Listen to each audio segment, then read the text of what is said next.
Welcome to Asian Pacific Voices Radio, where you'll find stimulating conversations that explore diverse topics and stories impacting our Asian Pacific American communities.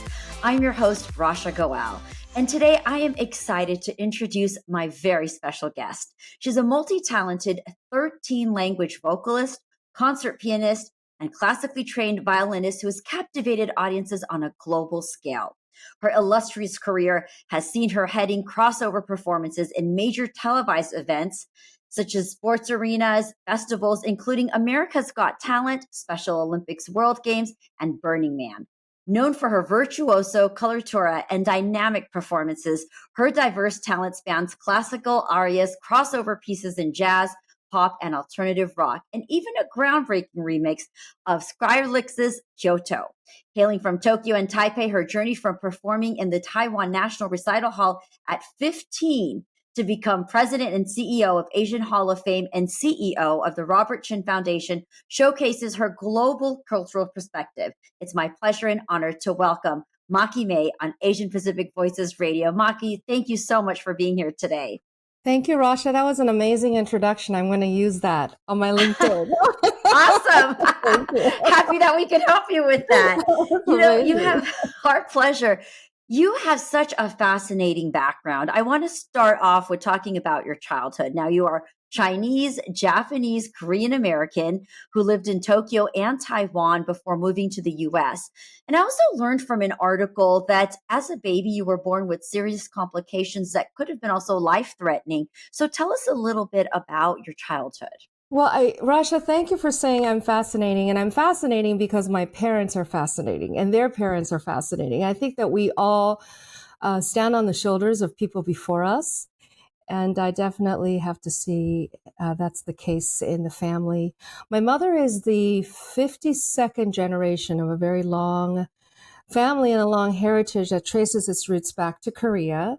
The Silla Kingdom fell and all the women and children were granted passage to Japan.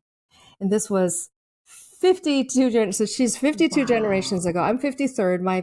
My children are 54th, and their children will be 55th. While they were in Japan, they then became scholars and historians of the court.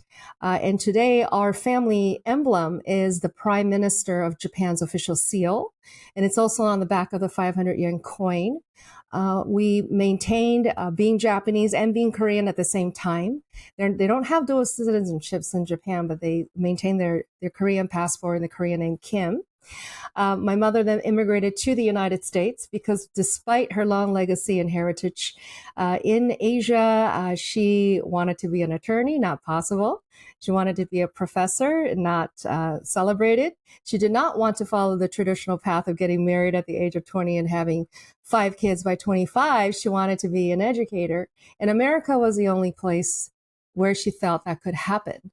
And my father, on the other hand, he comes from a long legacy of businessmen. His mother was the daughter of the mayor of Taoyuan, but because she eloped with my grandfather, she was disowned. And by the time my dad was 15, he was pretty much orphaned. His sister was sold to another family. His 3 brothers were Taiwanese, but Taiwan was a colony of Japan, so they fought in Papua New Guinea, and they all died. His parents passed away, so my father was left pretty much to fend for himself. He walked 3 days to the port. One American ship said they couldn't take him because he couldn't speak English, but the other one said they were going to Japan. And because in Taiwan, it was a colony of Japan, he could speak Japanese. So he hopped on the ship and he went to Japan. And he started his whole finance career in Japan. Eventually, he started the first Chinese-owned bank in Tokyo. He invested in a lot of the heavy industries that we know today. Like has so many stories of investing in timber in Burma, and he shipped pulp into Japan, and he invested in the shrimp factories in Thailand and imported shrimp in Japan. And he did all this stuff, and he loved pancakes, so he opened Japan's first pancake store. He did all sorts of things. And then GI gave him a Hershey's chocolate bar, so he loved chocolate, and he invested in chocolate, became the sole distributor of chocolate in Japan. So he did a lot of work in that regard. And my mom, being a scholar, when she met my father on a blind date. He took her back to Taiwan, and she became a professor for 39 years at the university. She had 2 masters and a PhD in cognitive linguistics and East Asian law. So, Rasha, here you see why I'm Yes. very strong in languages. And she used cultural ambassadorship and cultural literacy, languages, history, art as a way to connect and build bridges between Taiwan and Japan. She was the official translator for the Taiwan government, and they sent her to like an excursion in Egypt when they had an Egyptian conference. She went to South Africa, and she can fully translate English, Japanese, and Mandarin. And she always said her greatest regret was not learning fluent Korean, because then she would be not just a triple threat, she would have 4. And she was very unhappy about her lack of success there. But the languages for me came through music. I was born a blue baby.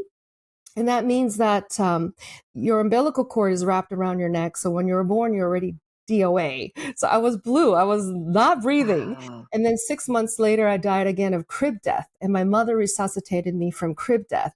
So these 2, not near death, it was actually dead. I was dead. Experiences caused a lot of trauma when they forced me out with metal forceps at that time. It crushed my ear canal, so I cannot hear out of my right ear. And my left ear has about 30% hearing. My parents, nobody knew this. I mean, I didn't know this as a kid. I just knew that I couldn't hear languages very well. I could hear birds. I could feel trains, but I couldn't really input language data. So I spoke my own language, like gibberish, for a few years. And everyone told my mother I needed a special education. I was probably autistic or had Down syndrome. I needed to be put away in some countryside place in Taiwan. But she felt that there must be a way for me to communicate with the world. And she tried music. As you know, Asians are very passionate about education, because for thousands of years, education was the only way to lift your family out of poverty and out of the village and save your village. So education was the way to test in the bureaucratic exams and to get into the bureaucratic circle of the imperial palace. So education and exams are really, really important. And my mother believed, that if I was educated in music, just like all of the Asian households, music was a form of not just a skill, but it was a sign of education. 9 out of 10 Asian households have a piano, and that's because the Bolsheviks came from Russia and introduced piano as a way to having elevated stature, and violin as elevated stature. And of course, all the girls have to do 2 years of ballet because that showed elevated stature. So we have these age-old traditions that continue to, when I was a kid, my mother said, okay, if she cannot speak, maybe she can communicate through music. So I started when I was 4, which is a common age to start, but I was horrible. I made teachers cry. I hit them with my book. I kicked them with my shoes. I was very angry. I was like Helen Keller. I did not understand what they were saying. I could not hear the music. And one day when I was 7, I suddenly associated that the vibration I felt from the piano connected to some note on the page, which produced something that made everybody clap. And I thought, oh, this is music. It's some kind of like vibrational thing, and it makes some kind of melody thing. And that's what made me connect with the hearing world. And from then on, I was able to work with teachers, and I was able to learn how to lip read. I was able to learn how to read body language and vibration in a room. And I was able to navigate the hearing world that way. So music to me is a very special place. It's not really a public arena. To me, I never thought about using music as a way to get on television, like America's Got Talent, and become famous and perform with Skrillex and Diplo. Like, I just thought it was like my own private diary. And I'm just very happy that I'm involved in doing this stuff and included. I was happy to have friends. And that went on for some time in terms of music and what I was doing with music. It's just, I'm sorry, as I'm listening to you, I just have all these questions in my head that are popping up even more. Like, we have 20 minutes. I'm like, oh my God, no. This is like a whole 2-hour sit down. It's a whole thing. But I have to say, I commend your parents. I love that you mentioned them and how that it's generationally carried on, because I'm thinking Yeah. of the strength that both of them possessed and their tenacity to create and wanting to do what they felt they wanted to do, especially in the time that they were growing up, and how maybe that strength has led you. And then just, I can only imagine as a child, um, the challenges that you were going through, because that's not something I can definitely relate to. And still, you have persevered and created this whole magic in this industry, which we know can be very challenging. So, I'm going to jump really quick to your journey of learning and becoming proficient in multiple instruments, and not even only that, but 13 languages as well. I mean, here you are having to learn, like you said, basically depending on one ear, Hmm. and going through vibrations and counting on that. So talk to me about that. Like, not even one instrument, multiple instruments, and 13 languages. Yeah, multiple instruments, 13 languages. They call it multi-instrumentalist, and also polyglot, someone who is very attuned to the frequency of the language, because language is all pitch and melody and frequency. So you have to have a certain ear for those things. But what happened with me was, even though I was playing piano, I really felt that I was sensitive to vibrations. For example, I can hear the light bulb, which is why I cannot go to Walmart, because I can hear the light bulb in Walmart's lighting system. It's the Really? only So, big store I cannot go into. I oh, can how hear the light bulb. I'm like a interesting. dog. So I can hear the light. I know. And once I had to actually turn off the refrigerator because it hums. Well, used to. Nowadays it's more higher efficiency. It hums and it has this like frequency it emits. I could not practice the violin with the fridge on. So my mom had to turn off the fridge. We had to turn off all the lights. Just when I was a kid, I was like practicing my piano light because like I could hear all this stuff. Um, what I could hear when I was in second grade was I could hear the violin, because it's a very high pitch. It's a very Hmm. high frequency. It doesn't like sit down here like the cello does. I And play the I, viola, so I right? totally get it. I was in Yes, the yeah, the orchestra. middle. Yeah, it's like a mid-range. So I went home and I said, I want to learn the violin. And at that time, my father had just lost a ton of investments. Like we had to move out from a mansion on the top of the hill to the projects in Taipei, like veterans housing, free housing, because he lost all of his, he owed tens of thousands of dollars every month to his lenders, who happened to be the Yakuza of organized crime. So it's just like a really tough time for the family. But you're a kid, you don't know. You're just going home and saying, Mom, I want to play the violin. And she goes, the violin is very expensive. I said, well, I was want to, I can hear it. And she goes, oh no. I said, well, we have a piano. So no, I want to play the violin and I want to join the choir. She said, I don't think you can do both. My mother worked so hard. She had 3 full-time jobs, one to pay my father's debts. She was a teacher in one university for that. Second was to pay our basic needs. She went to another university full-time for that. And then she taught at a night school so that my sister and I could continue getting educated at the American school in Taipei. And we could continue our lessons, because as an American, you had to belong to the American club. You had to go to the American Community Center. You had to learn tennis, all this stuff. And she said, violin is one more thing. And I said, well, you can take away dance. I don't need to learn dance. I'm not very good at dancing. Katie can do dance and I can do music. So she said, okay. And I started violin. And I'd have to tell you, Rasha, that to today, and I just got off the call with the team about this, it is so important to make sure that our schools, public and private, provide equitable access to the arts, Yeah. equitable access to great education, math, science, English, history. It's so important that we don't turn our kids just into like a pipeline thing because they should get a big scholarship in this one thing. So forget the arts or forget this. And so important, because without that equitable access to the arts, I would not be here today. My school had orchestra, they had band, and they had choir and theater, and I had a Same. lot of opportunities in the schools that my parents couldn't afford it. with all the debts my dad had. So I was very lucky that I had all of that exposure, as well as musical theater and drama and all that. And by the time I was in fifth grade, 5 years later, when my dad got out of all of that and moved us back to the mansion on the hill, I was ready to rock.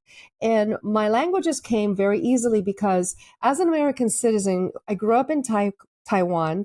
I grew up in Japan also. My father's company was in Tokyo. My mother's professorship was in Taipei. So we commuted a lot back and forth. I had a lot of friends who were international. So this whole idea of, oh, Asians need an identity. I had none of those issues. We were the majority. A lot of Caucasians came to Asia in order to do business with us. So they were very kind to us and put us on a pedestal. We had a lot of Europeans, so I had a lot of European friends, and I quickly was able to learn basic languages and different things, and that just lent itself to studying opera. When I went to Johns Hopkins, I also added my Peabody Conservatory lessons, and you have to learn how to sing in French, Italian, German, and Latin are the basic. Then Dvorak composed in Czechoslovakian, so Czech was one.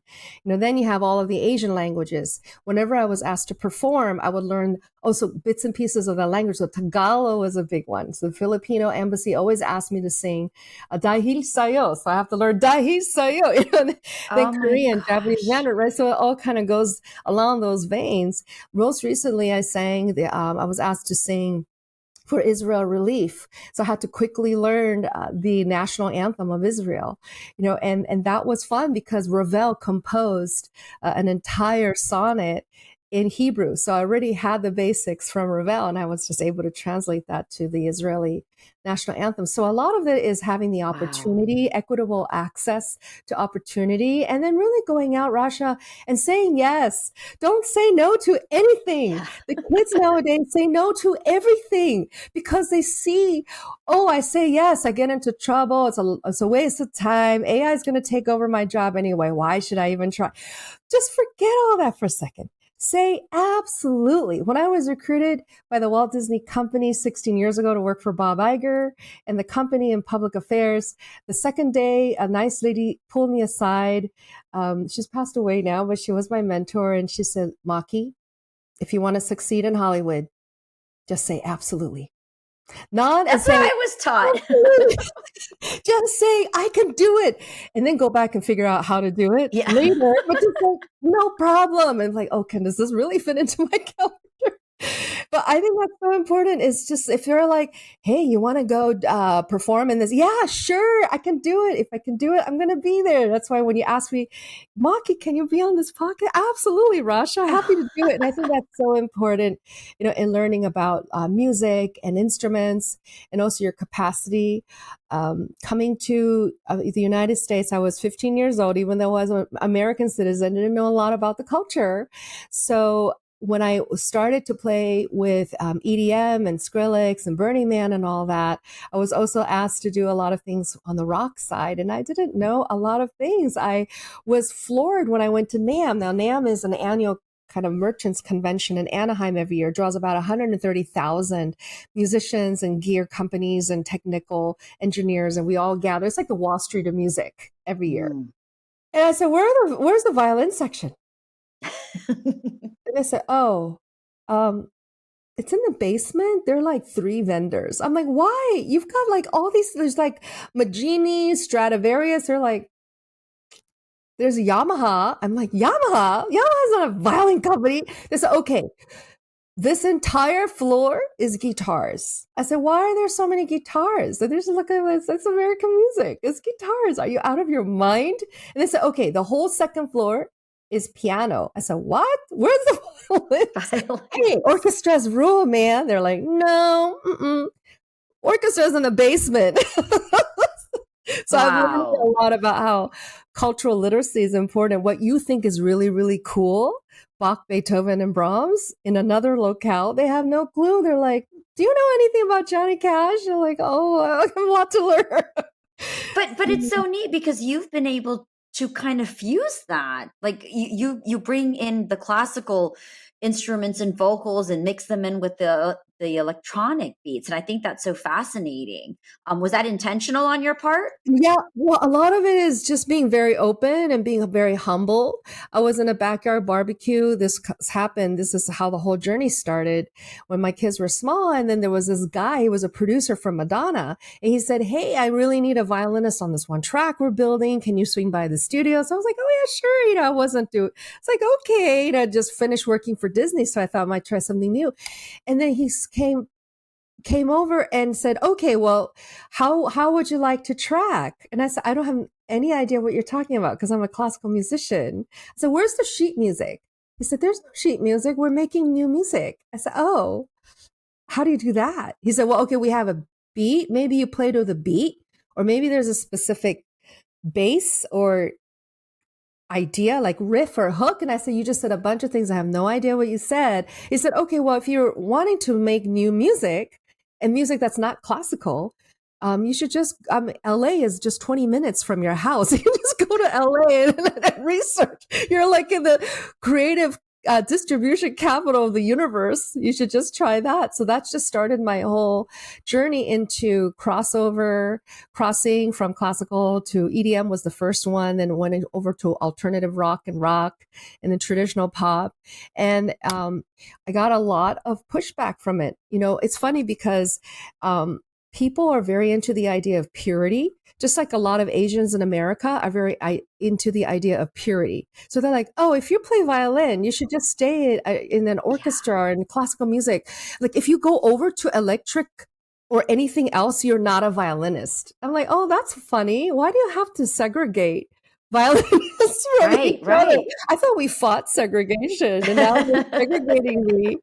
And they're like, "Well, I just want to tell you, okay, so classical, they do not mix with hip hop, urban, they do not mix with jazz. They don't like country music. Country music, they don't like EDM. Now, EDM, like the dubstep people don't get along with the trance people who definitely don't like house, and trap, just forget it." And I'm like, we're just using music, which is supposed to be a welcome to everyone as a way to divide everyone. That's an interesting concept. And it's a lot of wasted energy. And it's the same thing I see in the Asian community. And Henry Golden and I was just talking. He was like, the whole thing about being Asian is to celebrate your heritage and to move forward. And I've been criticized over and over that I'm not Asian enough. And I'm like, I know. People always said to my kids, "You guys are not really Asian because your dad is Caucasian, so you're not really Asian enough." And I think that the Asians in Hollywood have to face this all the time, which is, you're not really Chinese enough for this role.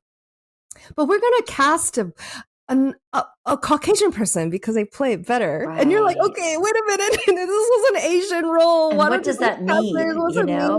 Being Asian enough. No. And of course, like Chinese, Japanese, then you're not Chinese. In Japanese, you're not Japanese. I was in a job interview once. It's a board position that I did get appointed for it. But there was this one board member and he said, "Do you speak Chinese?" And I said, "Yes." "Do you read and write Chinese?" I said, "I can do better." "Oh, then you're not really Chinese." I said, "Oh, that's interesting."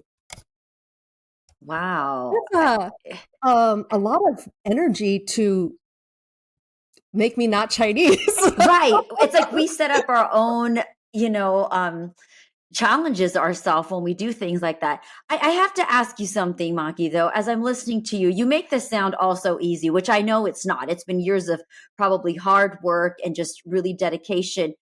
But was there ever a moment for you with the hearing impairment where you felt, "I can't do this," or "I feel challenged," or did you just always just keep pushing through? Was that the kind of personality you have? I mean, was there ever a challenge for you that came up? Well, Rochelle, I love how you talk about challenges and how maybe a physical impairment could be a challenge. To me, the physical impairment was sometimes a challenge, but it was not as great of a challenge. It was a very small challenge compared to being a woman. Oh, okay. Being a woman. In the music industry, right? Being in the music industry? In everything. Music, arts, working for Disney, company, corporate, going to the grocery store, waiting around for the bus. To me, having a hearing impairment, yes, is very difficult, but it is a very small obstacle in comparison to being a woman. Wow. And my mother said the same thing, and she was a single mom, and her mother said the same thing, and she was a single mom. Especially being a single mother, Right. it is a huge obstacle. My oldest one, once she was enrolled in private school, Catholic school, and she was like sixth grade, seventh grade. And all the mothers had a little meeting because it was a big gala for the school, a fundraiser for the school. And they said, okay, so all of us are coming in as a couple. So if you're a single mother and you're not coupled, you're going to work in the kitchen. Are you kidding me? I said, So well, that's what I'm saying. There we're setting up our own parameters and hurting our own selves, right? When we create this. why am I working in the kitchen? I can give the money for a ticket. Can I have my own ticket? Who are you going to bring? Well, it doesn't matter. I could bring a friend. I'm sorry. All the single mothers work in the kitchen.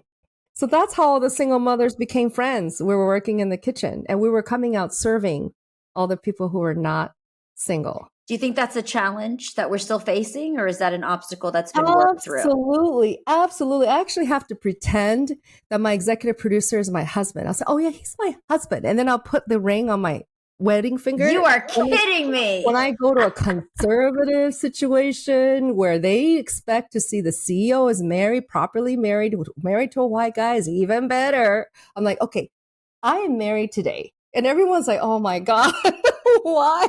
Wow. So there's so much. Especially for a woman. First of all, Rasha, I'm here all alone. I have my 2 kids and that's it. I don't have an uncle, brother, rich boyfriend, famous fiance. I'm just by myself. I don't have my family here. And a couple of us are like that, like Senator Hirono of Hawaii. We had a whole conversation about this. She's all alone as well. She's married, but she doesn't have her family here. They're all in Japan. And we face very similar bias and prejudice. And it's sometimes very outright and it's sometimes very understated. But I do get this quite a bit, especially in Hollywood, where you're expected to come with someone who is famous or wealthy or who should be your boyfriend or whatever. It's unheard of in this day and age that we have a powerful woman who is quite happy to serve the community in the way she can. And that's somehow unacceptable. So for me, the greater obstacle is to showing my 2 children and their friends that as a powerful woman, you can be powerful by being yourself. And that's okay. That's hard for a lot of people. They're like, oh, you're powerful because of your watch or your title or your car or your guy or your dad. And I'm like, how about just power comes from within? From within. How about that? Let's try that. I think it's beautiful that we can have that conversation, and that I thank you for bringing that up, because I think for people who are watching or even listening, it's important to recognize that, yeah, the power doesn't come from the external things, but it's how you're showing up to own yourself. We should have just gotten a cup of tea or coffee and just sat here, because I only have a few more minutes. And so I like, oh my gosh, you probably have so many incredible people you've worked with too, but I have to ask you, because you are the president and CEO of the Asian Hall of Fame, which I had the pleasure and honor of attending. And it's this annual induction ceremony, which really celebrates influential Asian leaders, artists. Can you talk about some of the success there and what inspired you, and how this organization is really paving the path for generations to come? I think that's the key, Rasha, is generations to come, and why legacy is important. I mean, there are so many award shows out there where you're hot today, not tomorrow, and they only celebrate your success right now. The legacy is important. What you're leaving behind is important. What you stand for is important. And I really didn't know the power of that until I worked for Disney, which is all about the story of Disney and the family, and went into private equity and venture capital after that. And I also saw the power of story and heritage behind the innovation. So that to me, I thought, wow, .com and VC and tech is really cool, but you really need some kind of story to root that innovation too. Karen Wong called me from Seattle, and she's 86 years old, and she has been directing her family's private philanthropy for 40 years. And they established Asian Hall of Fame as a private dinner party. It was a very intimate affair, which is a couple of people, and they inducted some amazing people over the years, like Connie Chung and Christy Yamaguchi, just because she was a career attorney and she saw after 160 years in the United States, the family still was kind of seen as just one of the families in Chinatown. And she thought, we gotta find a way to recognize in that time Asian American achievement. So she called me and she said, we really want to see how far this Asian Hall of Fame idea could go. Do you think that you could help us with this brand, since you're a marketing person and we really need the ideas to make it into something bigger? So I took on the challenge in Russia. At that time, it was just a couple of months before COVID. We did not have a website. There was no Instagram. There was no engagement within the text. It was just a private dinner party. There were influencers and leaders, but they were not engaged. It was just, okay, thank you so much for your contributions. So I thought, you know what, if we really want to see how far it could go, and if heritage and legacy really, truly, it's where the future should go, we really need to, first of all, move the operations to Los Angeles, which we did, so we could get closer to our inductees, closer to production. So we moved it to LA. And the second thing I said was, we need to recognize that Asians in America also relate to those in Toronto and Brazil and the UK. There's a lot of cross-cultural commerce. Plus, we've got all these indigenous in Asia. So let's expand it to national, international, Asians and indigenous. So we did. And the third thing I said was, we have to start to think, we're kind of like a time capsule of what Asian values, priorities, what character looks like. What is the Asian character and courage and contribution we want to show for generations to come? What does that look like? And then somebody said, well, what if you are born Korean, your parents are Korean, you speak fluent Korean or Korean national, but you are a Black DJ working in Korea. There's a famous Black DJ working in Korea, and he's Korean. Is he Korean or is he Black? And I said, hey, we welcome all. We welcome if you think you're Asian. And that's why on our criteria page, it says you must trace at least 25% of your racial, ethnic, or cultural heritage. That means if you're adopted, you're Caucasian, but you're Asian, and everyone says you're not Asian enough because you're white. If you're Eurasian, if you're multi-Asian, Black Asian, we get a lot of talk from like Bruno Mars and other people who said, we were always criticized that we were not Asian enough because we look Black. We want nothing to do with the Asian community because you've treated me and you treated my parents with disrespect for decades. So there's a lot of this healing. That's a lot to be done. Mm-hmm. And that's what keeps me going with the Asian Hall of Fame. Yes, we're about the glam. Yes, we're about the sequins and the glitz. But at the end of the day, it's not just an award show. It's a way to recognize legacy and to show generations forward what heritage and pride should look like for all. I think that is very different. A majority of our audience members are actually not Asian, and a majority of our donors are not Asian because they want to see that Asian contributions and leadership can contribute towards East-West collaboration, bilateral content, interracial friendship. And this is so important for us. And it's actually one of the foundations that we continue to drive and continue to inspire. Well, and it's amazing, Maki. I have to add that being there, I met so many incredible talents in various industries. And yes, you do see that influence. I think that the great thing was just seeing the influence that we've had also in the US and outside, but also the virtues, the ethics that the community carries. So I thought that was such a beautiful thing. I have just about 2 minutes here, so I'm going to leave with a fun question and ask you, if you could collaborate with any artist, living or dead, who would it be? Oh, definitely Bach. Oh my gosh. That would be fun. I'm highly attracted to two things, which is probably why I'm still single. It's so funny. I'm really attracted to power plus genius times geeky, nerdy, obsessive. Like, I'm attracted to powerful nerds. Okay. I really get turned on by people who go deep into their thing, and they're really into their thing. And Bach was really into the whole, you know what though? a close second, maybe, okay, Bach can step aside. The better genius is Debussy. Because he used sacred geometry, he used like pentagonic scale to a T, and it was beautiful, and it was anti-establishment Rasha, which maybe I have to throw an anti-establishment a little bit in there. That's a whole different level. Let's just sprinkle. How about a composer, artist, or guy who is a genius nerd who goes deep into his stuff, and he's a little bit of a rebel, because that's what Debussy was. That whole French Impressionist movement was, we are not composing just for the church. We're going to compose expressing our emotion. And that's what that whole movement was about. So I think, forget Bach. I think it's going to have to be Debussy and his whole cohort of friends, Ravel, Dupont, One person, Maki, one. Yeah, that's not fair. That is not. Well, it's been such a pleasure. You also recently launched your album, Down by the Water, that's just come out. Where can people find you on social media or website to learn more about your music, album, and all the amazing things that you're doing as a philanthropist, entrepreneur, and artist? Yeah, thank you so much. And please Google Maki Mae, M-A-E, and then you should see the video that's on YouTube right now.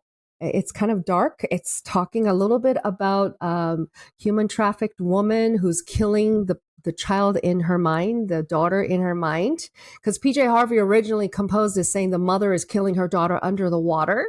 So I flipped it by talking about the woman killing her inner child. It's dark and it's cool. We'd love for you to check that out. It's also on Spotify and all the other streaming platforms. And Rasha, of course, we're going to sign a promo flat to you and just send it directly to you as a thank you. Oh my gosh. Yes. I'm so excited. Thank you. Thank you. Oh, thank you. Advocate. It has been such an honor speaking with you, Maki. Seriously, just even having a deeper dive into your history, your story, and just what you stand for the community. Really, thank you for paving the way, continuing to pave the way, and sharing your story here. So I do encourage everyone to look up everything that you're doing, your music, and just all the incredible things you have created and continue to create. Thank you for joining us. Thank you, Rasha. And for all of my viewers and listeners, we also would love to hear from you. So if you have any suggestions for topics, guests, or even any questions, do reach out to us. And don't forget to subscribe to our program on your favorite podcast platform, and follow us on Facebook, YouTube, Twitter, X, Instagram, and of course, our YouTube channel, like I was mentioning. And don't forget, Asian Pacific Voices Radio is produced by Asian Culture and Media Alliance, a nonprofit that empowers the Asian Pacific American communities with a voice through media arts. If you would like to support us or learn more about our programs, please do visit us at AsianPacificVoicesRadio.com. Once again, I'm Rasha Goel. Thank you for joining me on a thought-provoking and very interesting Asian Pacific Voices Radio. I will continue to bring you more exciting stories and guests throughout the year. Don't forget to join us next week, and have a beautiful week ahead.